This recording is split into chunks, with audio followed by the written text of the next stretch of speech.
প্রিয় দর্শক, আল্লাহ গাজানফরের রুটিন দেখেছেন?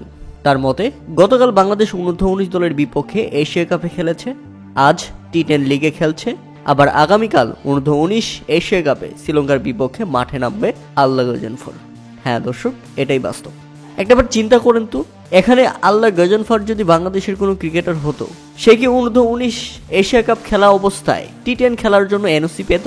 না দর্শক, এটা জীবনেও সম্ভব নয়। কারণ বাংলাদেশ ক্রিকেট বোর্ডের এনওসি তো সোনার হরিণ, যদিও তাদের ক্রিকেটারদের কেউই দাম দেয় না, তারপরেও তাদের এনওসি সোনার হরিণ। বাংলাদেশ ক্রিকেট বোর্ডের এই এনওসির জন্য বাংলাদেশের ক্রিকেটাররা আজ বিশ্বমঞ্চে পারফর্ম করতে পারছে না। বাংলাদেশ ক্রিকেট বোর্ড কি চায়, কি বোঝে, তারাই ভালো বোঝে। তবে ক্রিকেটারদের কেরিয়ার ধ্বংস করছে তারা নিজেরাই। আফগানিস্তান ক্রিকেট বোর্ডে যারা আছে, তারা বাংলাদেশ ক্রিকেট বোর্ডের থেকে অনেক এগিয়ে। তাদের মাথার মধ্যে ঘেলু আছে। ক্রিকেটাররা যদি খেলতে পারে, তাহলে তাদের খেলতে দিতে সমস্যা কোথায়? আর এই জিনিসটাই বোঝে আফগানিস্তান ক্রিকেট বোর্ডের কর্তারা, কারণ তারা চায় ক্রিকেটে উন্নতি করতে। আর বাংলাদেশ ক্রিকেট বোর্ড বিসিবিতে যারা বসে আছে, তারা চায় কিভাবে টাকা দুর্নীতি করা যাবে বেশি, কিভাবে ক্রিকেটটাকে ধ্বংস করা যাবে, কিভাবে ক্রিকেটারদের আরো দুর্বল করা যাবে, সেই চিন্তা ভাবনা বাংলাদেশ ক্রিকেট বোর্ডে যারা আছেন তাদের মাথায় সবসময় ঘুরপাক খায়।